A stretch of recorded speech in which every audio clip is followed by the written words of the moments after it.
الحمد لله نحمده ونستعينه ونستغفره ونؤمن به ونتوكل عليه ونعوذ بالله من شرور أنفسنا ومن سيئات أعمالنا من يهده الله فلا مضل له ومن يضلله فلا هادي له ونشهد أن لا إله إلا الله وحده لا شريك له ونشهد أن محمدا عبده ورسوله أما بعد فأعوذ بالله من الشيطان الرجيم بسم الله الرحمن الرحيم وإذا قرئ القرآن فاستمعوا له وأنصتوا لعلكم ترحمون إن الله وملائكته يصلون على النبي يا أيها الذين آمنوا صلوا عليه وسلموا تسليما اللهم صل على محمد وعلى آل محمد كما صليت على إبراهيم وعلى آل إبراهيم إنك حميد مجيد اللهم بارك على محمد وعلى آل محمد كما باركت على إبراهيم وعلى آل إبراهيم إنك حميد مجيد لا الله پاک بشمیرا نعمتنا و احسانات تی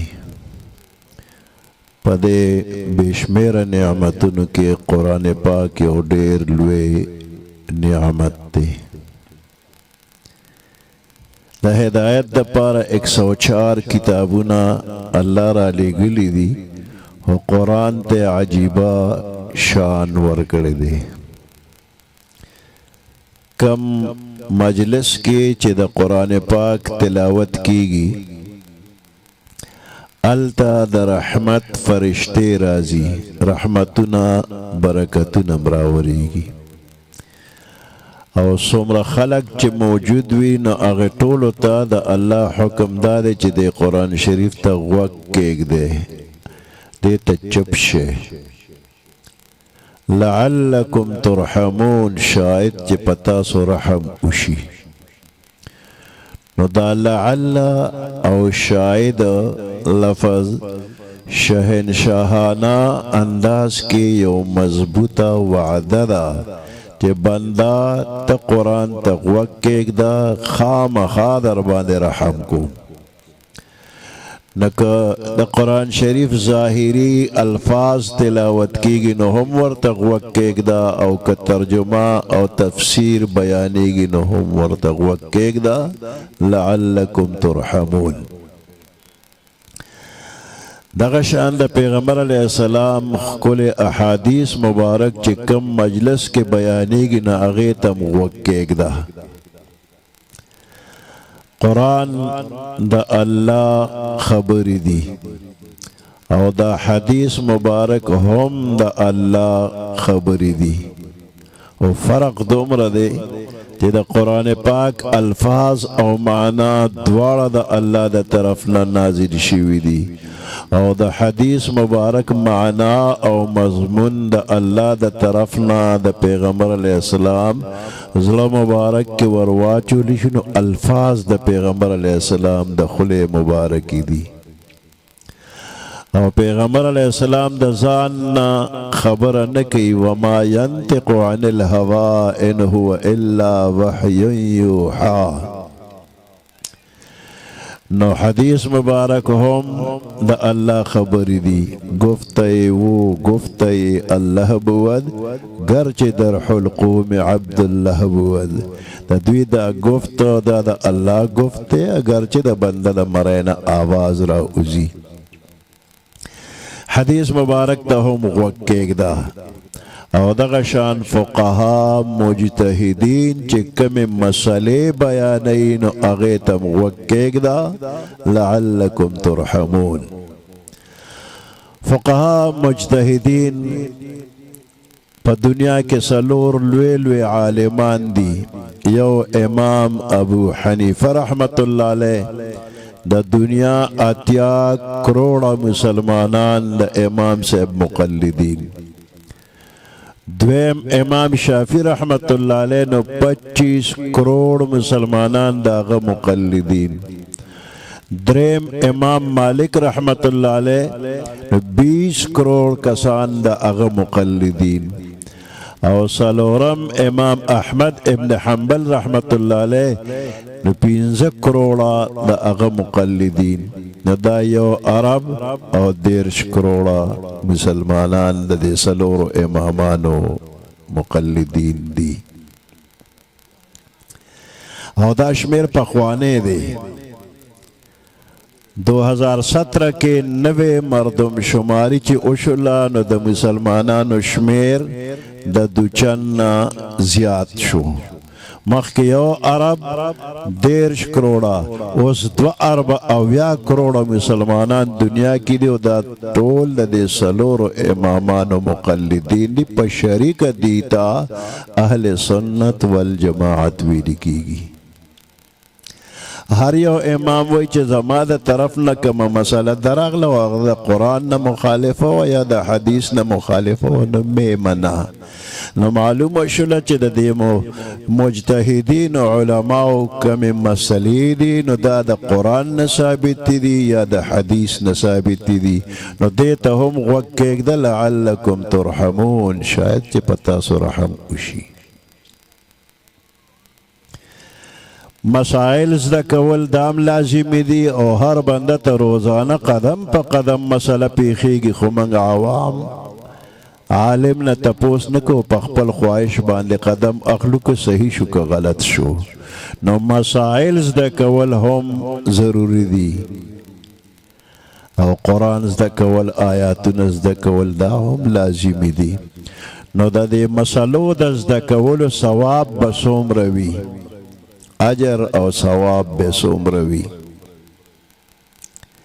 یو حدیث مبارک کې راغلی که چا د قرآن پاک یو آیات زده که یا د دین یوه مسله چا زده کړله نو د 100 رکاته نفلو نه پې ډېر ثواب. او که یو باب د علم چا زده که نو د 1000 رکاته نفلو نه ډېر ثواب. نو اوس 100 رکاته او 1000 رکاته موږ نشو کولی.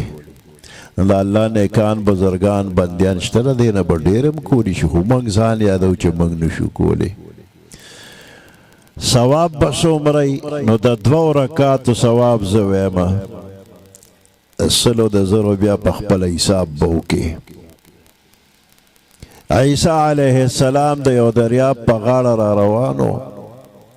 د هغې دریاب په منځ کې یو اوچکۍ ډیرکۍ، د هغې د پاسه یو مزیدار لوی غټ کاڼی دی او ډېر ښایسته زړه راښکونکی دی. نو عیسی علیه السلام ورته په تماشه شو، ګوري چې څونه ښکلی کاڼی دی.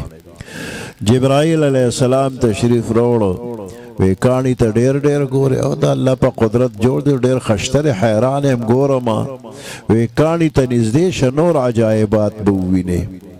عیسی علیه السلام او جبرائیل علیه السلام دواړه چې کاڼي ته نږدې شو، دې کاڼي کې دروازه کلو شوله. عیسی علیه السلام دننه ورغی، نو هغې کې یو بزرګ په مانځه ولاړ دی، ډېر ښایسته طریقه باندې مونځ کوي. مانځه نه فارغ شو، نو عیسی علیه السلام ورسره خبرې وکړې، د خدای نیکه بنده څومره موده کېږي دلته عبادت کوي؟ 1500 کاله وشو. نور هم حیران شو. جبرائیل علیه السلام ورته بهر روزه بار روته، بزرګ پسې دروازه بند شوله. نو جبرائیل علیه السلام ورته څنګه څه حیران شوې؟ ډېر زیات حیران شوم چې دا بنده د ټولې دنیا د نظر نه پټ په تنهایۍ کې په اخلاص باندې 1500 کاله عبادت کوي، دله به څونه اجر او ثواب الله ورکړي وي. دې ته حیران. جبرائیل علیه السلام ورته زه درته اوس بله خبره وکړم، نو د دې نه به نور هم حیران شي. وی ستا نه وروسته محمد رسول الله صلی الله علیه وسلم تشریف وروړي او د هغه یو امتي به 2 رکاته مونځ وکړي، د دې بزرګ د 1500 کاله د عبادت نه پې ډېر ثواب ملو شي. ستا د دې 2 رکاته دا دومره برکات دا د پیغمبر علیه السلام په وجه باندې دي. او په نقدو کې حساب کوو چې 2 رکاته وکړي چې د 100 روپو ثواب به دې وشي. ابو داود شریف کې دا جهاد په باره کې یو حدیث مبارک راغلی دی. د مدینه منورې نه شمال طرف ته خیبر یو علاقه ده، یهودیان پکې اوسېدل. الله حکم کوي دې خلکو سره جهاد وکړه. پیغمبر علیه السلام او صحابه کرام لاړل، جهاد یې وکړو، الله امداد وکړو، علاقه فتح شوله. هغه مال غنیمت پیغمبر علیه السلام په صحابه کرامو تقسیم کو. یو صحابي په خپل حصہ کې تجارت وکړو، اغشتل خرڅول کول څه ډیره ګټه وکړه، خوشاله وراغه. پیغمبر علیه السلام ته وی نن ما دونه ګټه کړې چې دې واده کې یعنی دې غیر چا پیر علاقه کې دونه ګټه بل چا نه ده کړې. وی څه دې وګټله؟ 300 اوقیې مې ګټلې دي. یو اوقیه 40 درهم ده او یو درهم 3.5 ماسې د چاندې روپۍ ده. نو 300 اوقیې له په 40 درهمه کې ضرب ورکړه 12,000 درهمه. د موجوده نرخ په حساب تقریبا 1,15,00,000 روپۍ ګټلې. سړی ډېر خوشحاله و. پیغمبر علیه السلام ورته وفرمیل د دې نه ډېره ګټه درته وښیم؟ وی ولې نه وښیه راته؟ وی د فرض مانځه نه وروسته چې څوک 2 رکعته وکړي نو د دې نه به هم ډېر لوی اجر او ثواب وشي. اوس د دې نه ډېره ګټه هغه د دیني مدرسو کې ده. په دې دینی مدرسو کې استادان او شاگردان د قرآن آیاتونه هم زده کوي او د دین مسلې هم زده کوي او چې زده کوي نورو خلکو ته هم بیانوي ښیي. نو یو آیات که چا زده که نو د بني اسرائیلي بزرګ د 500 کالو عبادت لا 50 کې ضرب ورکه که یو آیات زده که یا یو د دین مسلې زده کړله. او دا 1,15,00,000 روپو صدقې لم 50 کې ضرب ورکه. دا د یو آیات یا د یوې مسلې ثواب شو. او باب د علم کچا زده که نو د دینی مدرسو کې دا بابونه هم بې شمېره ښودي شي. نو د بني اسرائیلي بزرګ د 500 کالو عبادت له 500 کې ضرب ورکه. 1,15,00,000 روپو صدقې له د 500 کې ضرب ورکه. دا د باب د علم ثوابونه شو. نو دا دینی مدرسې دی کې روزانه بېشمېره آیاتونه، بېشمېره مسلې، بېشمېره بابونه د علم دا زده کېږي او دا ټول ثواب د استادان او د شاګردان ګټي. خو عوام د دوی سره تعاون او امداد کوي نو په ثواب کې ورسره عوام هم شریکېږي. الله پاک د ستاسو علم کې برکت واچي او د دین د خدمت توفیق دی الله ټولو ته نصیب کړي. سبحان ربک رب العزة عما یصفون، سلام علی المرسلین والحمد لله رب العالمین.